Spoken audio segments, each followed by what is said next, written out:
Welcome to the Women in Impact series, also known as WinImpact. We bring together leading women in impact investing to talk about the innovations and challenges for financial advisors who want to offer impact investing options. Today, we have a guest who is making our investments more conscious, and we are looking forward to our guests breaking it down and making sense for us. I'm Rosanna, and this is Emily.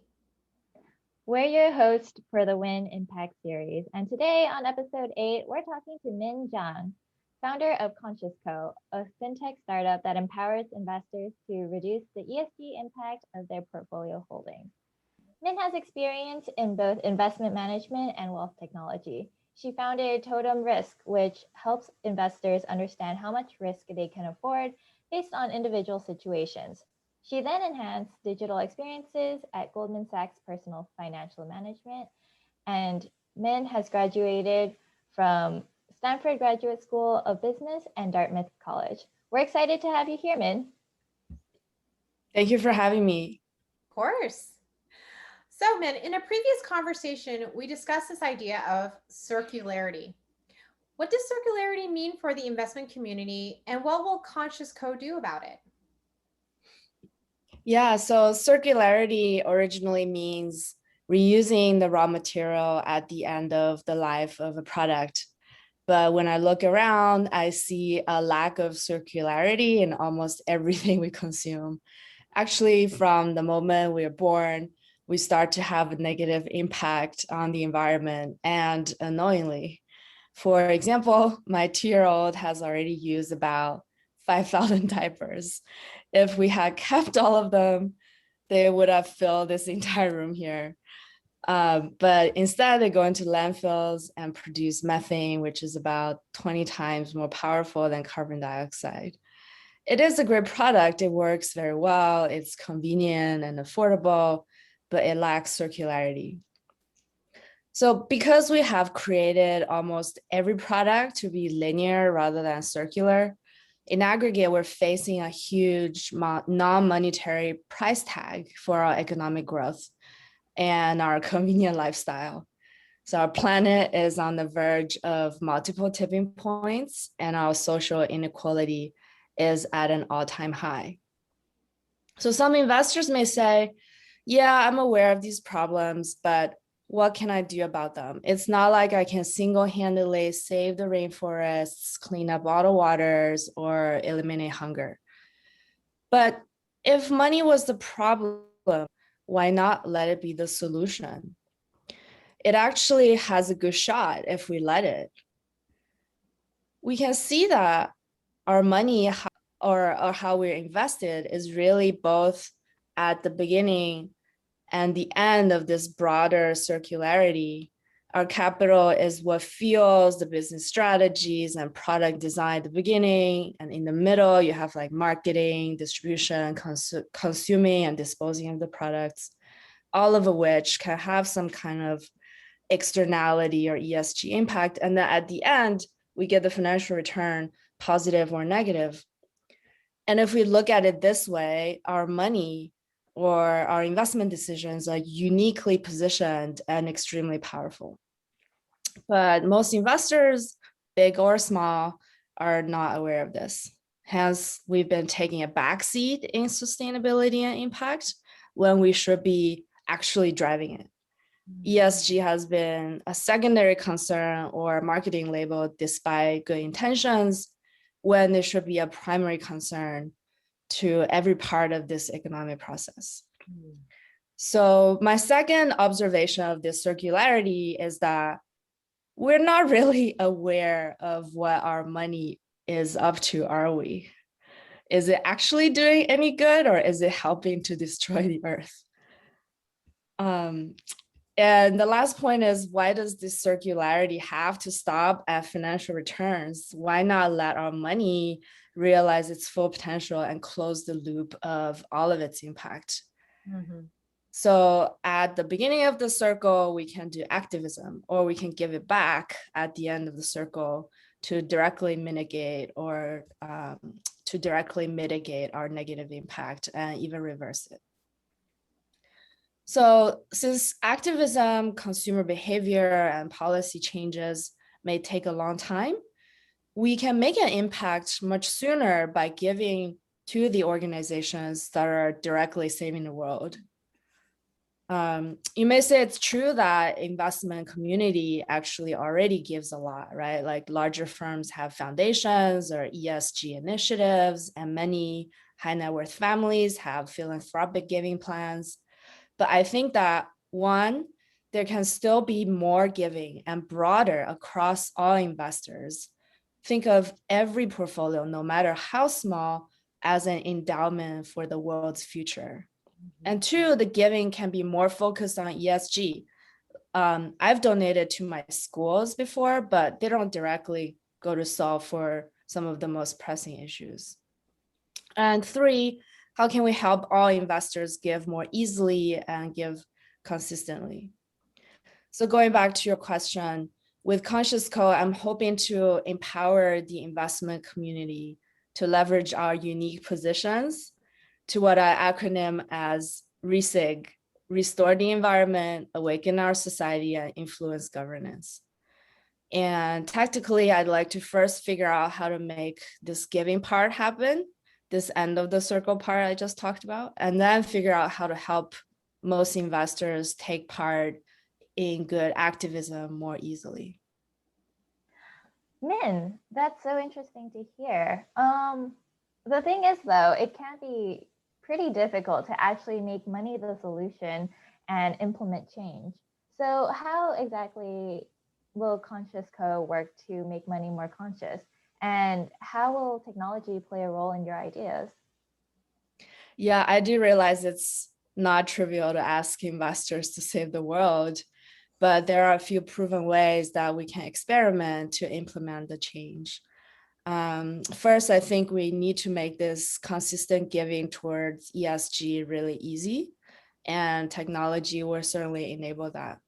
So we know there are robo-advisors who invest your money automatically. So how about a robo-giver or robo-philanthropist? It can be as easy as a button in your accounts that helps you set up how you want to give, which causes, which organizations, how much, how frequently. And maybe every time there's a dividend from Kimberly Clark, which makes the diapers I use for my kid, I can give it, have it go to a group that restores the forest, for example.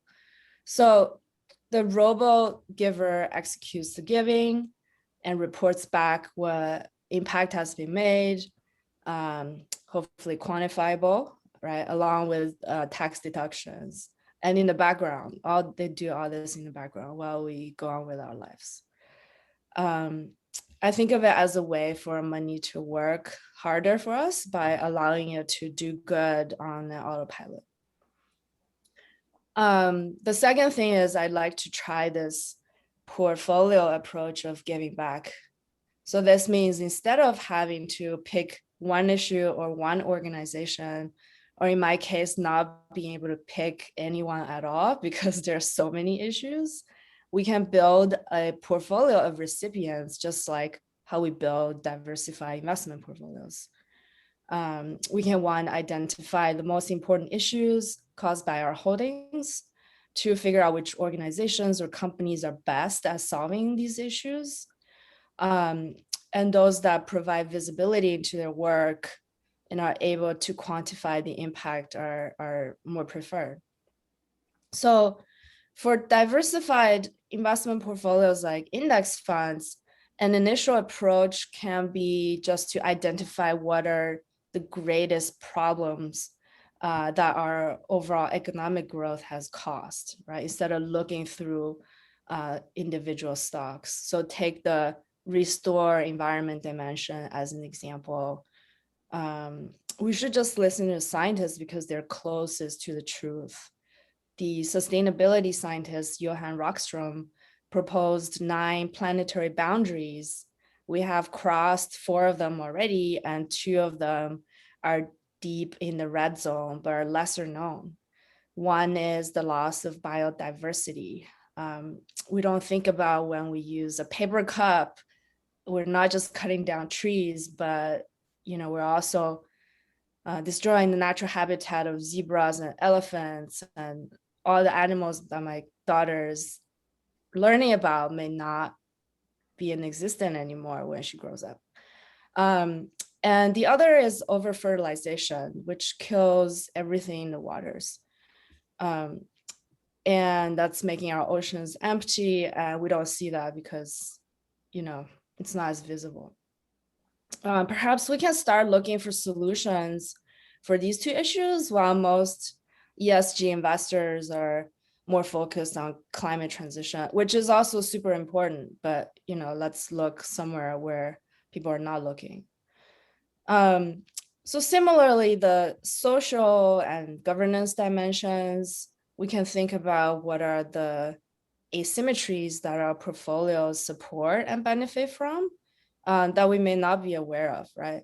And again, what are the best solutions we can give to, and how can I help investors do it in a conscious and scalable way? Wow, that's a lot of powerful information, and helping investors scale how they invest responsibly in the future. I mean, that reminds me of the term you used earlier, around creating an endowment for the future, right? That's a very, very cool concept, and looking forward to seeing more of what we can do there. So actually, this is a great segue into my question, my next one. How has your career shaped where you are now? And curious about what you've drawn on to create this idea for ConsciousCo. Yeah, I've actually tried many different things, investment management and fintech, but now I can see I did many of them out of ego, which is what would look good to others rather than what's true to me. Then I became a parent, which gave me an opportunity to balance ego with consciousness and seek my own truth. I've been trying to figure out how to live more consciously, how to raise a conscious family, and how to align work with what's authentic to me. I'm sort of letting consciousness flow through all aspects of my life right now. I'm gardening. I'd like to do more art. I started a plant-based diet. I'm trying 2 kinds of composting and other circularity around the house, which may or may not reduce the impact from the diapers and other things we use. But I'm not sure if my professional and financial aspects are quite there yet, right? I've been passionate about nature and conservation since childhood, but for a while in the recent years, I thought climate change was just a political rhetoric. I didn't want to learn about it, not to mention taking action or talking to people about it. And also when I saw homeless people, I was taught to turn a blind eye and disengage, even though I really wanted to help them inside. So I wasn't open to seeing the truth, but now I am. I'm learning more about ESG issues every day and thinking about potential solutions. So why suppress my compassion for nature and life in my work? Now that I have this opportunity to design my work, why not just align my skills with my values, and in the process also align my investment portfolio as well? So that's sort of the journey I've had. So how can I do that without changing my holdings, right? Because my advisor probably won't let me. Well, perhaps I can give back some of the returns to offset the issues that my holdings have caused. And honestly, I don't necessarily want to change the holdings to how we do ESG investment today, where we screen out the bad companies from an index, mostly based on whether a percentage of revenue fits an ESG definition. So I feel even the stocks that pass these ESG screens probably still have many issues that have not been accounted for. For example, a clean energy vehicle company would score really high on the environmental dimension, right? But we don't know if all the components in their end products have been designed with circularity, or whether the production process creates pollution or labor issues. Organic, sustainable products can still be wrapped in plastic film, which is difficult to recycle. And apparently, we're supposed to take labels like organic, dolphin safe, sustainability source with a grain of salt. We're supposed to take them with a grain of salt because they're self-reported. They're self-reported. There isn't much due diligence or enforcement behind them. And I mentioned diapers, but then I read that sacrificing convenience for cloth diapers does not necessarily mean it's better for the earth, because some modern landfills can actually capture the carbon dioxide and methane, and cotton production is actually heavily fertilized, which leads to pollution and health issues. So we'll also use more water to wash these cloth diapers. So the trade-off is difficult. Another example now is many companies have started to ask employees to go back into the office. Some of these companies may score really high across all the predefined ESG dimensions by revenue, but would these scores come down to account for this increased emission from employee commuting? No, I mean, it's just not something that would be reflected so quickly. So I can go on and on with these examples, but the point is, to me, every company and every portfolio has some room for improvement, and therefore they have the opportunity to do its part. ConsciousCo is my humble effort to gently nudge the investment community to do its part, starting with my own investments. So in terms of process, I went back to the Stanford Design School's process, where step 0 before you do any design or redesign is to accept the facts, which is that consumer behavior, companies, products, ESG screens will be the way they are for a while, right? They probably represent the first iteration of ideas, which doesn't need to be the only idea. So let's brainstorm some alternative ones where people are not looking. What are the biggest gaps and also the biggest opportunities? And what research and experiments can I design to test these hypotheses and learn from them and do it again until it works? Thank you, Min. It's so exciting to hear your thought process for this, and I appreciate how open you are about your personal, financial, and professional progress. It's helpful to hear your experiences and the challenges that you've come across. So you've mentioned ESG has been a second priority and the current ESG standards are not quite enough. What are the challenges that you see for ESG and impact investing as a whole? And what do you see as solutions then? Yeah, I think the intention behind most ESG effort was probably from a good place, whether they're secondary to profit making or that the current screening methodology may have some limitations. But that's okay. It's better than not putting this conscious effort at all. There's always a process of iterating and making mistakes and evolving. These are just the growing pains when we're trying to build something or grow something or effect change.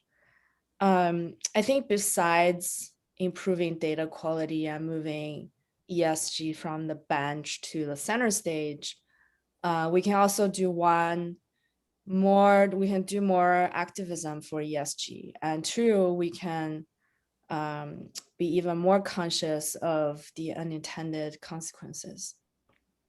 So there was a data startup that revealed how some big ESG funds are actually the largest supporters of deforestation, probably unknowingly, because their screens focused on climate transition by the revenue and did not look into the hairy corporate structures and the supply chain, the things that were invisible to most investors, now we know, including index managers. So this is an example where good intention can still have unintended consequences when we're not completely open or thorough. But others may take actions right out of ego, right? Like some funds may use ESG just as a label to get more assets, which is then not different than the dolphin safe label. So it's hard to tell these two kinds apart, whether an ESG fund or initiative is ego-driven or it's well-intended. It's hard to tell them apart. So we can't just stop at the intention. We have to look at the outcome. And the other challenge or a big opportunity is to do more activism. In the broader circularity that I mentioned, since money is at the starting position, we can think about how small investors can collectively influence the governance, policy, and strategies to prioritize circularity and sustainability. Investment activism, unfortunately, has a stereotype, and I think we should release it from just being the soap opera of ego-driven hedge fund managers. Actually, there are examples of hedge funds that did good activism for sustainability. This hedge fund manager, Christopher James, who founded Engine #1, a sustainability-focused activist fund, reportedly successfully partnered with big index funds, rallied retail shareholders, placed board members, not with themselves, but external candidates that actually have experience in the energy sector, and helped Exxon transition to more sustainable investments that target a zero emissions goal, which in this case actually turned out to benefit shareholders' financial values too. So I feel like almost every company can probably benefit from this type of leadership, either via external activism or internally within the organization. Yeah, and I recently heard that news too. It's great to see that there is more awareness around about this issue and other institutions getting involved too in unique ways. So, what I'm hearing is capitalism is a difficult system to change. And I appreciate that point about doing what we can collectively as individuals. We've discussed how investors are not aware of the power of money. So, for example, a mutual fund or ETF might take the shares that you own and vote proxies on your behalf. Min, can you talk about the full impact or power of money? What are some examples of its indirect influence? Yeah, thank you for that question. I actually learned about this issue from one of your founders, Vijay Rao, Oh, who Vijay. talked about how in proxy voting, when you're invested in ETF or mutual fund, you're actually giving up your right to vote proxy unknowingly. Like I never voted proxy, or even if I had the stock, I probably didn't do it myself because it's a chore. But you don't know how the indexers are voting. This is like a prime example of concentration of power unknowingly in a democracy in capitalism, right? And that just speaks directly to the governance issue. So the indexers, they may side with government, they may side with the management, right? And the votes in an ESG fund may or may not actually support sustainability projects. We just don't know. And if you're able to do custom indexing, I know you guys are doing a really good job of voting more consciously. You have a good process, and you're able to steward investors to the right decisions. So I mentioned influence governance. This is a key aspect of it. So let's think about how we can participate or support ESG activism. I think even passive investments can do activism, as in the Exxon example I just mentioned, though most of the time there isn't someone leading the effort from the outside. And most of us have given up this power, or we don't want to do the homework to understand what's the truth. perhaps technology can enable this, but again, it's up to our conscious efforts to realize that a change is needed, and only then will we seek the solutions or adopt the technology. Well, Min, it sounds like it's going to be an uphill battle for us to understand the full impact of our money. But thank you for joining us today to share your insights and your perspective on conscious money outside of impact investing. Today, to wrap up our conversation, what are your next steps for ConsciousCo, and what would you like to leave for our audience today? Yeah, ConsciousCo is still at its early stages, and the end product may be quite different from the initial ideas I just shared. The next step for me is to continue the design process and test things out, and to invite more people from the investment community to join this process. To that point, I will actually encourage advisors and investment firms to take this idea of letting the portfolio give back and try to implement it yourselves. ConsciousCo is not in a stealth mode because I don't think this should be an exclusive idea. Just like there are many digital experiences like financial planning, portfolio construction, robo-advisors, etc. There can be many different implementations of this robo-giver idea. It might actually be quite an easy fit with your existing processes, but if you think about it, your investment decision-making process and your giving process are already separate. So as an investment firm or advisor firm, you may not need to change either very much to make a big difference in the world. Overall, I'll just continue to seek the truth and find alignment with truth through this journey. And lastly, for our audience, investors, advisors, and asset managers, I'll leave with something that I heard during my 10th business school reunion that really resonated with me.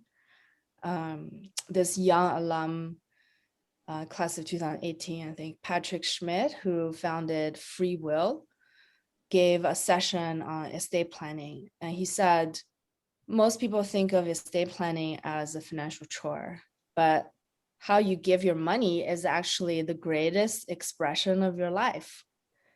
I was like, wow, that is so enlightening. And in the spirit of being present instead of waiting until death, why not give now and give often while we are alive? So our money can serve as our expression every day. Wow. I'll just leave you with this. Thank you, Rosanna and Emily, very much for this opportunity to share. Wow, that really is powerful. We can give every day. We don't need to give just when we've passed away. So that's really, really great. Thanks for sharing that. That's powerful. All right. Well, Min, thank you. We know you're very busy launching ConsciousCo, being a mother, doing a lot of very important things. So we really do appreciate your time today and for joining our Women in Impact series and sharing all the important work you're planning on doing with Circularity through ConsciousCo. Listeners, please visit justinvest.com to access all of the resources mentioned during this interview and to learn more about investing with intention. You can also follow us on LinkedIn, Twitter, and Facebook. This is a wrap for us, and until next time, let's continue to win impact together. Investing done just right with Just Invest. Thank you.